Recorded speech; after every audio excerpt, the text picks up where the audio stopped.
6월은 호국의 달입니다. 그래서 한 달 동안 저는 나라 사랑하자고 하는 큰 제목을 가지고 계속해서 말씀을 드렸습니다. 동해물과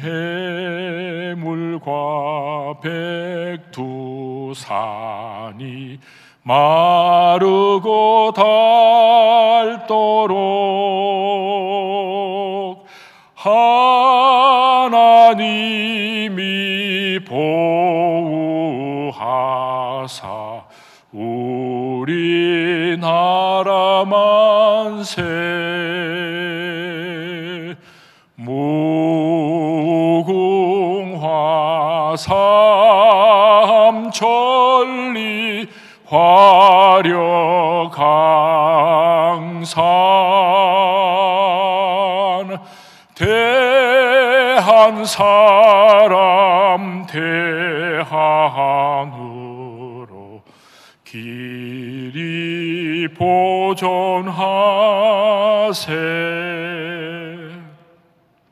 오늘은 시편 78편에 나타난 이스라엘 백성들이 어떻게 애국애족하였는가 하는 모습을 살펴보면서 우리들도 대한민국을 앞으로 어떻게 애국애족할 것인가 하는 귀한 교훈을 얻기를 원합니다. 이스라엘 백성들은 크게 두 가지를 후손들에게 물려주었습니다.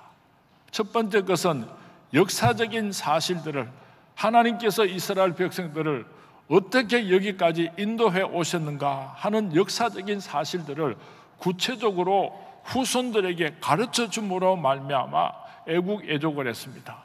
두 번째로는 하나님의 말씀을, 자기들의 신앙을 후손들에게 물려줌으로 애국애족을 했습니다.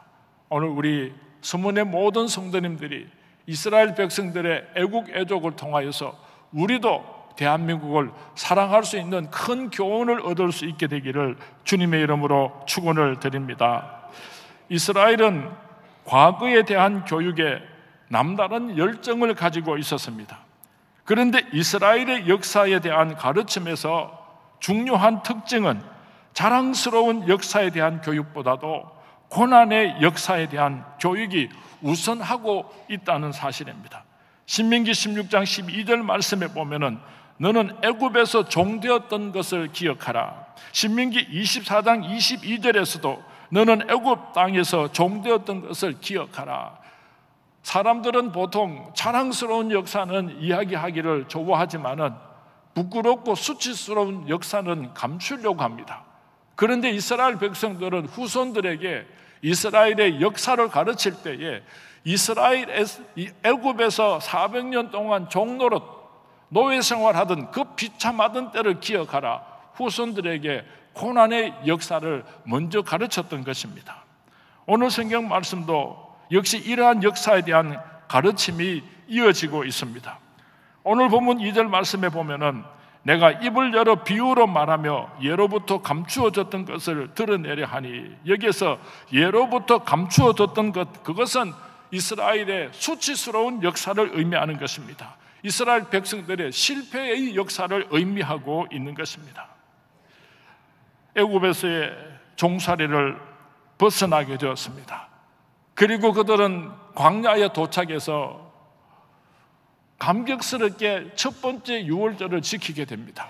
그런데 참으로 놀라운 것은 그 이후로 3,500년이 지난 지금에도 이스라엘 백성들은 유월절의 절기를 엄숙하게 지키고 있다고 하는 사실입니다. 유월절을 맞으면은 누룩을 넣지 않고 구운 떡인 고난의 떡을 먹으면서 유월절을 기억합니다. 이스라엘 백성들이 출애굽을 하여서 나올 때에 얼마나 순식간에 갑자기 애굽의 바로의 왕이 변하여서 해방이 되었던지, 그들이 해방이 될 날을 예상을 하지 못했기 때문에 준비를 하지를 못했습니다.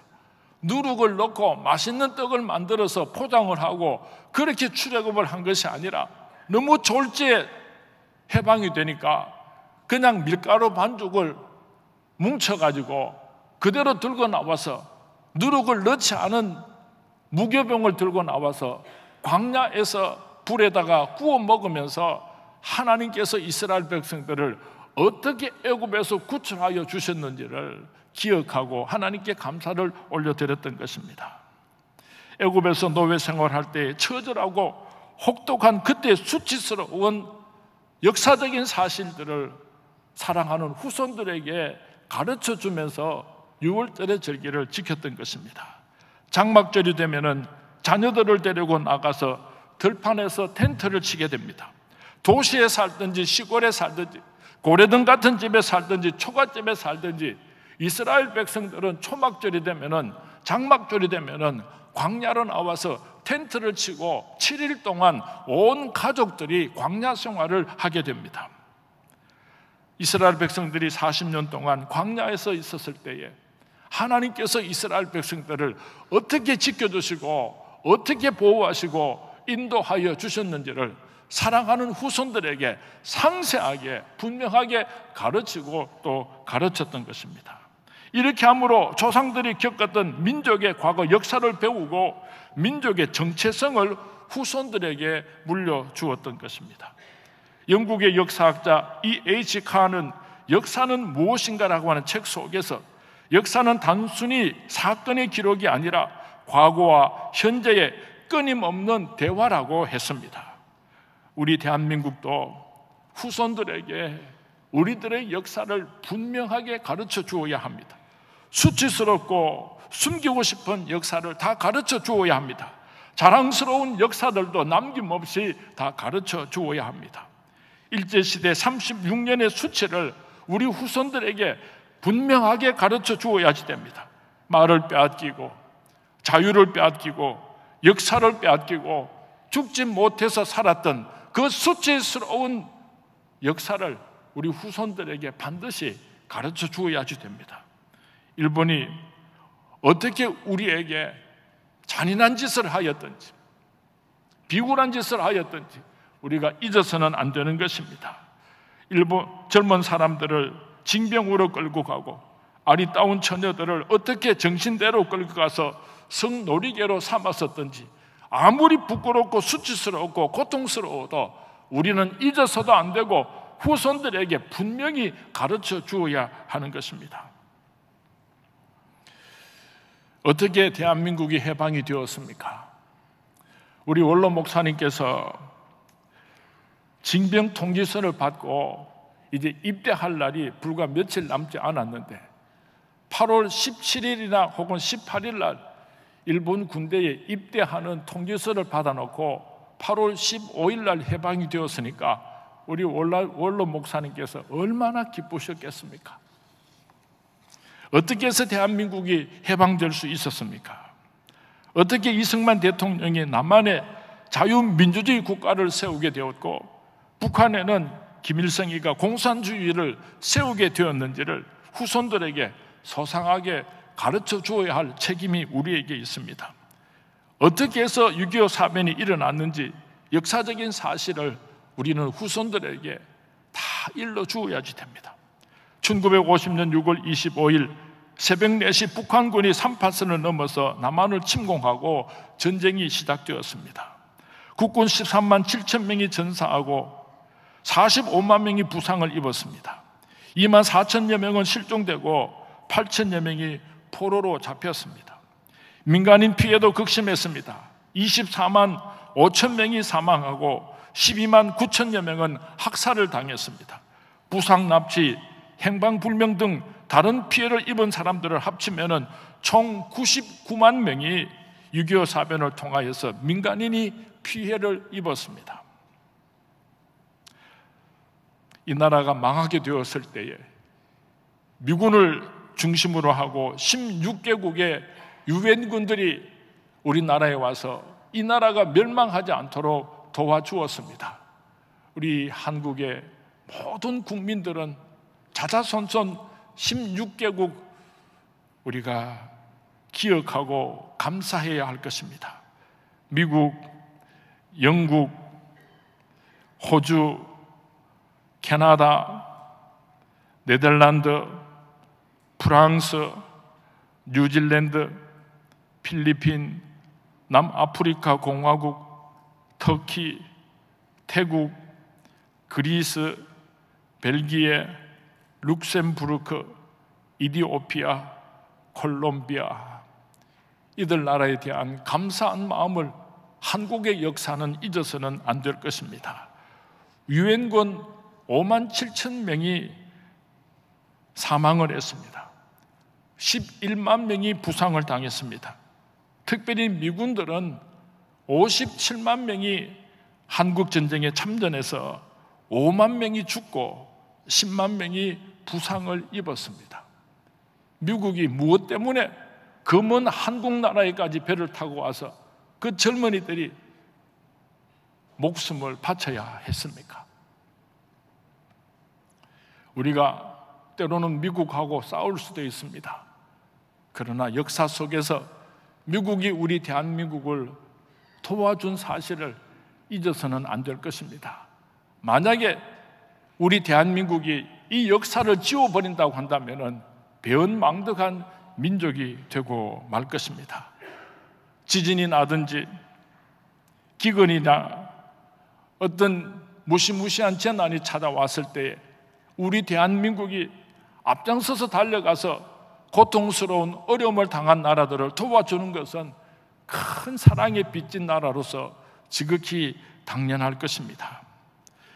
행정안전부의 여론조사에 의하면 청소년의 반 이상이 6.25 전쟁에 대하여서 잘 모르고 있는 것으로 나타났습니다. 6.25 전쟁의 발발 연도조차도 모르는 학생이 전체 응답자 가운데 56.8%가 되었다고 합니다. 이것은 6.25 전쟁을 모르는 세대가 점차 한국 사회의 중심부로 들어오고 있음을 뜻하고 있습니다. 누가 전쟁을 일으켰으며 얼마나 많은 사람들이 죽었으며 누가 우리를 도와주었는지 우리는 분명히 후손들에게 가르쳐 주어야 합니다. 역사를 모르는 민족은 정체성이 없습니다. 정체성이 없는 민족은 역사에서 사라지고 마는 것입니다. 어떻게 가난한 나라가 이렇게 세계적인 경제 대국이 되었는가? 1960년도 초에 인도와 필리핀과 인도네시아는 아시아에서 잘 사는 나라에 속했습니다. 그 당시 대한민국은 1인당 국민소득이 $80 수준으로 세계 최빈국에 포함되어 있었습니다. 이 시기에 한국을 가르쳐서 영국 언론은 한국에서 민주주의가 꽃피기를 기대하는 것은 쓰레기통에서 장미꽃이 피기를 기대하는 것보다도 어렵다고 평가를 했었습니다.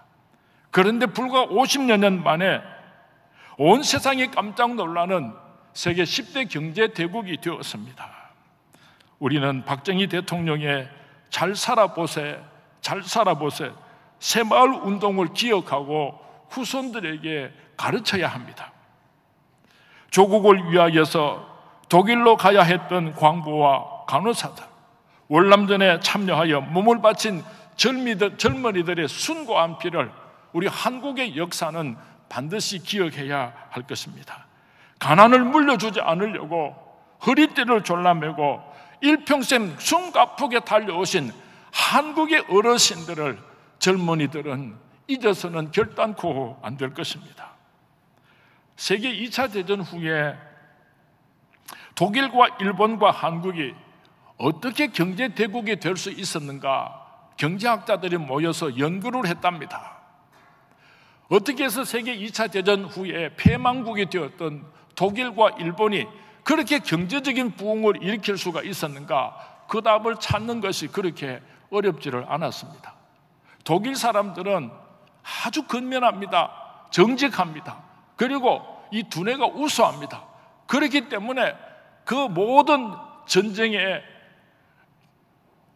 아픔을 딛고 경제대국으로 다시 회복하게 된 것은 답을 찾는데 그렇게 어렵지는 않았습니다. 일본 사람들에게는 세계적으로 우수한 모방술이 있습니다. 미국 사람들이 방만한 컴퓨터를 만들어 놓으면 일본 사람들은 가방만한 컴퓨터로 조그맣게 만들어서 온 세상을 돌아다니면서 파는 재주가 있습니다. 그래서 일본이 2차 대전 후에 이렇게 경제적인 부흥을 일으키게 된 그 답을 찾는 것도 그렇게 어렵지를 않았습니다. 그런데 대한민국이 어떻게 해서 세계적인 경제 대국이 되었는가? 경제학자들이 아무리 연구를 하고 분석을 해도 그 답을 찾을 길이 없었습니다. 지하 자원이 풍부한 나라도 아닙니다. 그렇다고 해서 사람들이 특별하게 우수한 민족도 아닙니다. 그래서 경제학자들이 연구를 하다가 그 답을 찾을 수가 없어서 퀘션 마크만 남겨놓고 그 연구를 종결하고 말았다고 합니다. 우리는 그 답을 알고 있습니다. 대한민국이 어떻게 해서 그렇게 짧은 시간 안에 세계가 깜짝 놀라는 경제 대국이 되었는가? 이 땅의 그리스도인들이 눈물로 기도한 것을 하나님께서 들으시고 응답하셨기 때문입니다. 하나님께서 이 민족을 축복하셨기 때문입니다. 이것이 역사입니다. 우리 모든 그리스도인들은 이 땅의 우리 후손들에게 이 놀라운 사실을 자신감과 긍지를 가지고 증거하고 또 증거해야 할 것입니다. 역사는 그 민족에 걸어온 발자취입니다. 그 역사를 바르게 전해줄 책임이 기성세대에게 있습니다.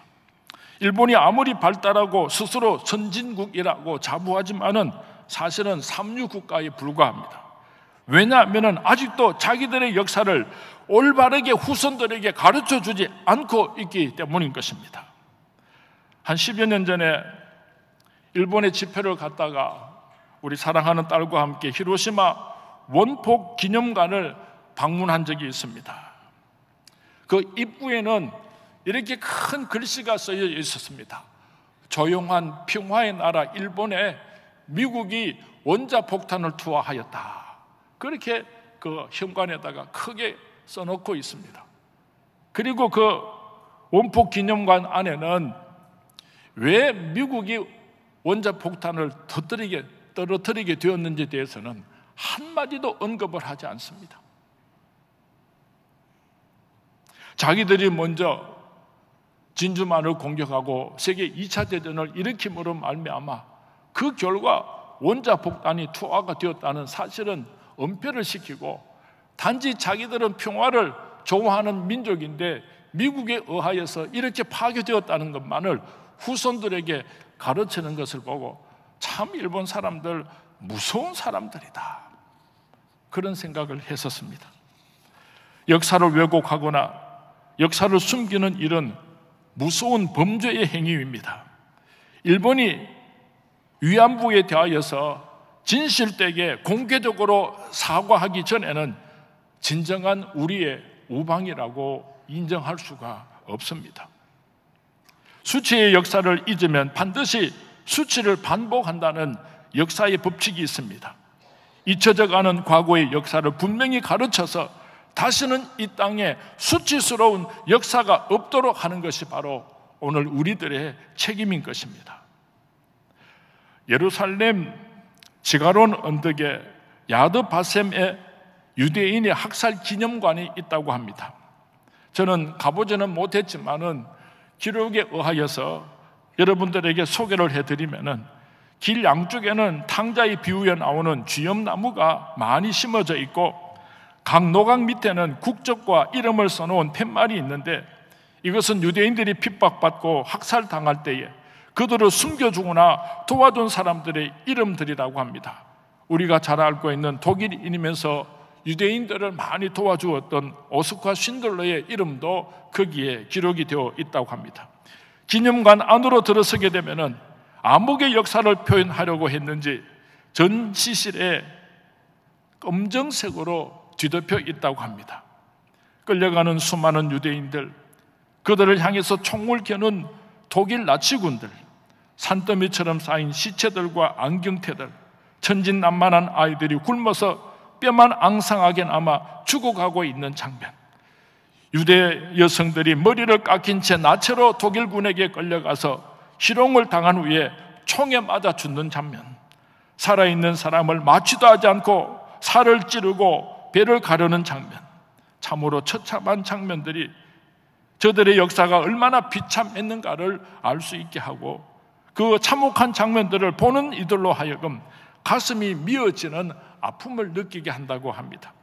더욱더 인상 깊은 것은 지하에 세워진 기념관 입구에 들어서게 되면은 3살쯤 되어버리는 한 아이의 초상이 조각되어 있는데, 전시실은 천장과 사면이 모두 거울로 장식되어 있고 중앙에는 한 개의 촛불이 타고 있는데, 그 촛불이 어두운 방을 비추면서 반사하여 마치 수만 개 빛으로 비추는 가운데 무거운 음악이 흐르면서 독일 나치군에게 학살당한 150만 명의 어린 아이들의 이름을 한 사람 한 사람 부르고 있다고 합니다.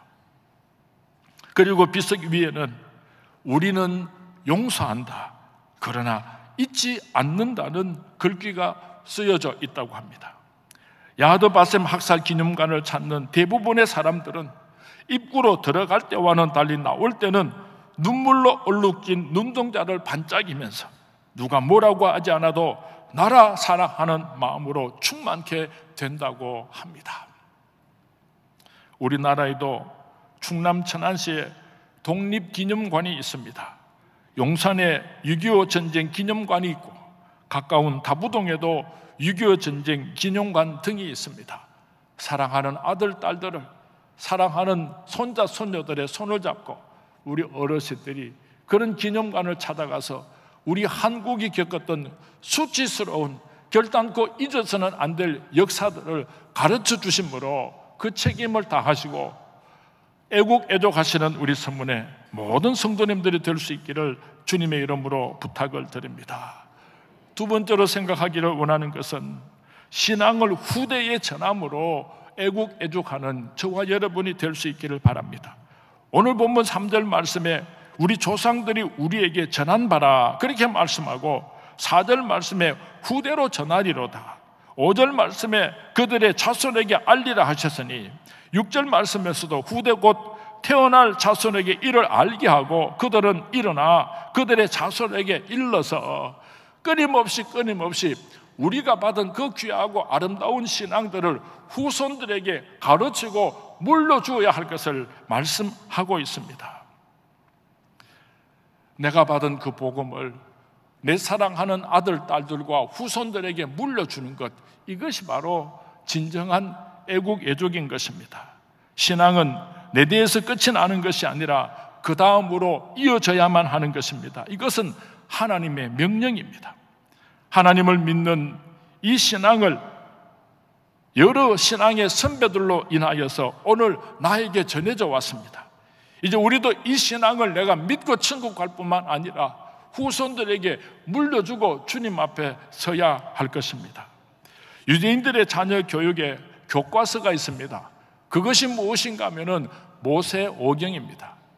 유대인들은 어린 아이가 태어나면은 말을 배우기도 전에 제일 먼저 읽어주는 책이 있는데 모세오경 성경 말씀입니다. 어릴 때부터 얼마나 철저하게 읽어주고 외우게 하고 또 가르치고 또 설명을 해주는지 모릅니다.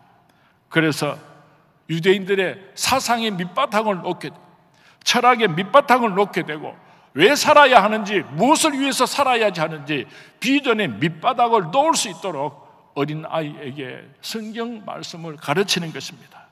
오늘 내가 내게 명하는 이 말씀을 너는 마음에 새기고 내 자녀에게 부지런히 가르치며 집에 있을 때, 앉았을 때에든지 길을 갈 때에든지 누워 있을 때에든지 일어날 때에든지 이 말씀을 강론할 것이며, 너는 또 그것을 내 손목에 메어 기호를 삼으며 내 미간에 붙여 표로 삼고 또 내 집 문설주와 바깥 문에 기록할지니라.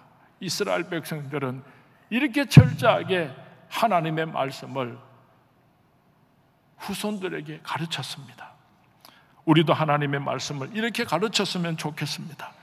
해방 후 오늘까지 우리는 많은 교육의 시행착오를 겪으면서 살아왔습니다. 아직도 우리 민족의 아쉬운 점은 민족 교육의 결여입니다. 무엇을 어떻게 가르쳐야 하는지 교과서를 가지고 있지 못한 것입니다. 하나님의 말씀을 자녀들에게 바르게 알게 하는데 우리 교육의 목표를 세울 때에 하나님께서 이 민족을 축복하실 줄로 믿습니다. 우리는 왜 하나님의 중심적인 역사를, 하나님 중심적인 역사를 후손들에게 가르쳐야만 하는가? 오늘 본문 시편 78편 5절에서 8절 말씀에 그 대답을 주고 있습니다. 그 목적을 한마디로 요약을 하면은 하나님께만 소망을 두게 하기 위하여서 인간의 흥망성쇠가 오직 하나님 손에 달려 있는 것을 알게 하시기 때문에, 그래서 이스라엘 백성들은 후손들에게 하나님의 말씀 성경책을 그렇게 가르치고 또 가르쳤던 것입니다. 오늘 저자가 말하는 예로부터 감추어졌던 역사가 무엇을 의미하는가 하면은 이스라엘 백성들이 하나님만을 사랑하고 경외할 때에 하나님께서 영광을 받으시고 이스라엘 백성들을 축복해 주셨습니다.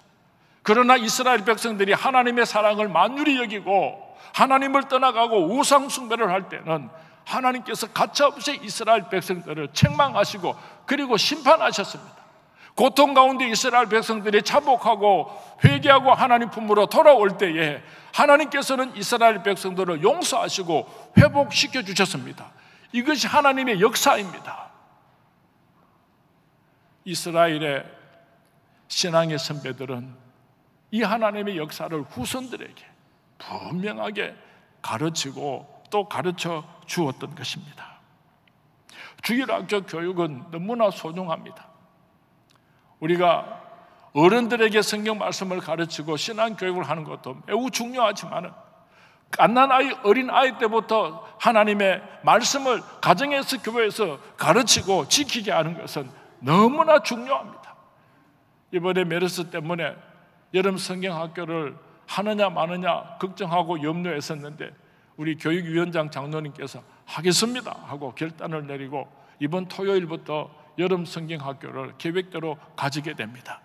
여러분의 사랑하는 아들, 딸들을, 여러분의 사랑하는 손자, 손녀들을 이번 여름 성경학교에 보내어서 하나님의 말씀으로 그 인생의 기초를 놓을 수 있도록 기도하시고 많이 보내주시기를 부탁을 드리겠습니다. 교육관을 꼭 지었으면 좋겠습니다. 젊은 사람들은 여러분의 자녀들을 위해서 교육관을 꼭 지어야지 되겠고, 나이가 좀 드신 성도님들께서는 주님 앞에 가서 마지막 내 인생의 보고서를 드릴 때에 나의 후손들을 위하여서 나의 모든 힘을 기울여서 내 전 재산을 바쳐서 주일학교 학생들을 위하여서 교육관을 짓고 왔습니다 하고 자랑스럽게 보고할 수 있도록 우리 선문의 성도님들이 한 번 더 힘을 내어주시기를 주님의 이름으로 부탁을 드립니다. 우리가 어떻게 조국을 사랑하고 애국 애족을 할 수가 있습니까? 우리가 자랑스러운 대한민국을 어떻게 후손들에게 물려줄 수가 있겠습니까? 역사를 바로 가르쳐야지 됩니다. 수치스러운 역사도, 숨기고 싶은 역사도 우리는 분명하게 가르쳐 주어야지 됩니다. 오늘날 일부 작용화된 전교조가 역사를 왜곡하고 있습니다. 북한이 남침을 했음에도 불구하고 남한이 북침을 해서 전쟁을 일으켰다고 가르치는 선생들도 있다고 합니다. 북한의 김일성이가 남북 통일을 하려고 전쟁을 일으켰는데 미국이 개입하여서 우리 민족이 통일을 하지 못했다고 그렇게 가르치는 전교도 교사도 있다고 한답니다. 일본이 역사를 왜곡할 때에 우리는 손가락질을 합니다. 그러면서 우리가 우리나라의 역사를 왜곡한다면 얼마나 수치스럽고 기가 막히는 일입니까? 아무리 부끄럽고 아무리 지워버리고 싶은 그런 역사라고 할지라도 우리는 그 역사를 후손들에게 가르쳐주고 두 번 다시는 수치스러운 역사가 되풀이되지 않도록 그 교훈을 남겨주는 책임이 우리에게 있는 것입니다. 우리가 어떻게 애국애족할 수가 있습니까? 하나님의 말씀을 가르치고 귀한 신앙을 후손들에게 물려주어야 합니다. 왜 우리가 신앙의 전통을 계승해야 하는가? 하나님의 명령이기 때문입니다. 오늘 본문 5절 말씀에 여호와께서 증거를 야곱에게 세우시며 법도를 이스라엘에게 정하시고 우리 조상들에게 명령하사 그들의 자손에게 알리라 하셨으니, 그들의 자손에게 알리라 하셨으니, 오늘 우리의 신앙을, 오늘 우리의 믿음을 후손들에게 전해 주어야 하는 것입니다. 왜 우리의 신앙을 후손들에게 물려주어야 합니까? 유일한 축복의 방법이기 때문입니다. 한 치 앞도 내다볼 수 없는 치열한 국제 경쟁 속에서 어떻게 대한민국이 살아남을 수가 있겠습니까? 아무리 죽을 힘을 다해서 몸부림을 쳐도 하나님께서 지켜주시고 하나님께서 보호해주지 아니하시면은 언제 이 대한민국이 무너질지 아무도 장담할 수가 없습니다.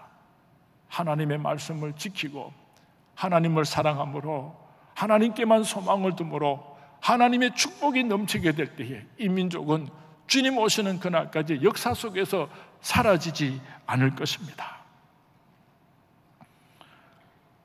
여호수아의 고별 설교를 우리는 잘 알고 있습니다. 여호수아서 24장에서 그는 하나님께서 이스라엘 민족을 위하여 하신 모든 일들을 소상하게 상기시키면서 마지막 결론을 내리기를, 그러므로 이제는 여호와를 경외하며 온전함과 진실함으로 그를 섬기라. 너희 조상들이 강 저쪽과 애굽에서 섬기던 신들을 치워버리고 여호와만 섬기라. 여호수아가 오직 나와 내 집은 여호와를 섬기겠노라 하니 백성이 대답하여 이르되 우리가 결단코 여호와를 버리고 다른 신들을 섬기기를 하지 아니하오리다. 오늘 여러분들이 한 가정의 믿음의 기둥이 되셔서 오직 나와 내 집은 여호와를 섬기겠노라 그렇게 선언을 하시고 여러분들의 그 아름다운 신앙을 후손들에게 물려줌으로 말미암아 하나님의 크신 축복과 영광이 우리 대한민국과 영원할 수 있도록 귀하게 쓰임 받으시는 우리 선문의 모든 성도님들이 될 수 있기를 주님의 이름으로 축원을 드립니다. 주님의 이름으로 축원을 드립니다.